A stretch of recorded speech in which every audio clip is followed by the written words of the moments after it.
আমার নবুয়তের পালা অনুযায়ী একটি গান আমার হয়ে গেল। যেহেতু আমাকে নবুয়তের পালা দিয়েছে, আমি চাইলেই অন্য গান গাইতে পারি না। গণ্ডির বাহিরে যাওয়ার সাধ্য অন্তত পক্ষে এই আসরে আমার নাই। আমার পালার মধ্যে দণ্ডায়মান থেকে আমি আরেকটি গান আমি রেখে যাই, তারপর দেখে আমার দণ্ডি বলে তার বলা পর পাশে আমার গান এবং কথা দুটোই থাকবে ইনশাআল্লাহ।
নবীজি আদম শফির বাবা, নবী আমার কাবারও কাবা।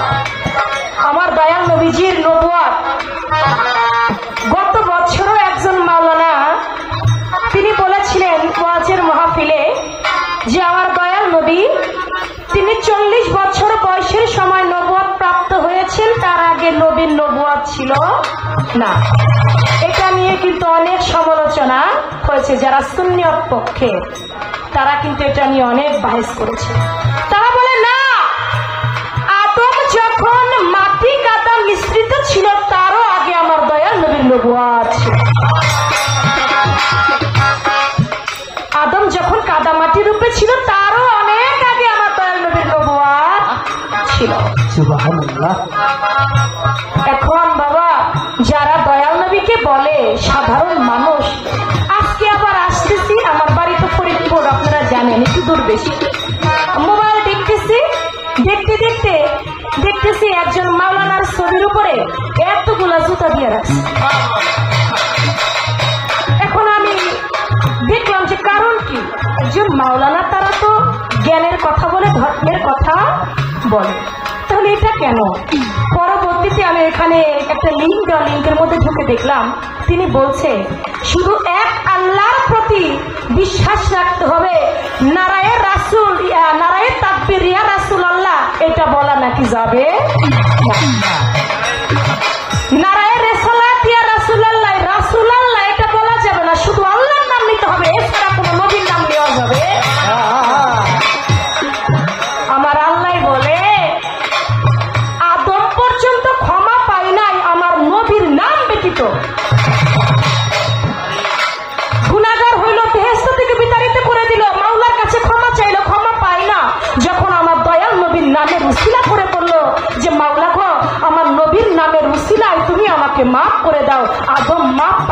আর সেই নবীর নামই নাকি নেওয়া যাবে। বাজান আমরা যেন কখনো ওই পথে না যাই। আমার আল্লাহ বলে সেজদা, আমার আল্লাহকে বলা হয় সেজদা পয়দা তোমার তরে, তুমি সেজদা করো কারে? আমার আল্লাহ কয় দোস্ত তোমারই কদমের পরে আমি সেজদাকে মোহিত সদাই। যে চিনেছে দয়াল নবী তার আল্লাহ চিনার কোনো বাকি নাই। তাই আমার দয়াল নবীর মহব্বত। মা ফাতেমা, আমার মা আমিনা দয়াল নবীকে গর্ভে নিয়ে কাবা ঘর গেলেন তওয়াফ করবার জন্য। কাবা ঘর তওয়াফ করতেছি, এদিকে কাবা ঘর আমার দয়াল নবীর মায়ের দিকে ঝুঁকে আছে। মা আমিনা লক্ষ্য করে দেখেন কাবা ঘর মা আমিনার দিকে ঝুঁকে পড়েছে। মা আমিনা মনে মনে বলে আমার আল্লাহ মনে হয় আমার প্রতি কোনো বেজার দিচ্ছে, আমি মনে হয় কাবা ঘরের সঙ্গে কোনো বিয়াদবি করে ফেলেছি। হে মাওলা, আমি যদি কাবা ঘরের সঙ্গে কোনো বিয়াদবি করে থাকি আপনি আমাকে মাফ করে দিন। এদিকে কাবা ঘর বলে মা আল্লাহ গো, মা আমিনা বড় দুশ্চিন্তায় আছে। আমি কাবা ঘর আমার মুখের জবানটা যদি খুলে দিতেন আমি মা আমিনার সঙ্গে একটা কথা বলতাম। কাবা ঘরের মুখের জবান খুলে গেল। কাবা ঘর বলতে লাগলো মা আমিনা আপনি দুশ্চিন্তা হবেন না, আপনি চিন্তিত হবেন না, আপনি এসেছেন আপনার কাবাকে তোয়াফ করবার জন্য। আমি কাবা ঝুঁকে আছি, আমি আমার কাবাকে তোয়াফ করছি, কারণ আমার কাবা আপনার গর্ভে। কাবারও কাবা আমার দয়াল নবীজি, তার সঙ্গে কোনোদিন সাধারণ মানুষের তুলনা করা যাবে না। কেউ বলে থাকেন, অনেকজন বলে থাকে দয়াল নবীকে আমরা বড় ভাইকে যেমন সম্মান করি দয়াল নবীকে ওইভাবে সম্মান করলে চলে, কিন্তু না বাজান। আমরা যে মানুষ, আমার নবী মানুষ কোনোদিন এক মানুষ না। কাফের বেদিনরা পরীক্ষা করতে গিয়েছিল আমার নবী আমাদের মতো কিনা। যেখানে পায়খানা করতেন ওইখানে গিয়েছে দয়াল নবীর পায়খানাটা কেমন, আমাদের মতো কিনা। গিয়ে দেখে জমিনে পায়খানা গ্রাস করে খেয়ে ফেলেছে, ওইখানে পায়খানা নাই। আমার দয়াল নবী যেখানে প্রস্রাব করতেন প্রস্রাব দিয়ে মিশ্র আম্বরের ঘ্রাণ আসতেন, যেই ঘ্রাণে শত শত ইহুদি খ্রিস্টান তারা মুসলমান হয়ে গিয়েছে। আর আমরা একটু দুধ ভবনে প্রস্রাব করলে দুধ বাবুরা যায়। আর আমরা মানুষ আর নবী মানুষ নাকি এক মানুষ, কোনোদিনও তার সঙ্গে কোনোদিন আমাদের সঙ্গে কোনো তুলনা হবে না, তার মতো কেউ হইতে পারবে না। তিনি শুধু সারা গাছের নবী মাছের নবী নয়, তিনি সারা মাখলুকাতের নবী আমার হুজুরে পাক।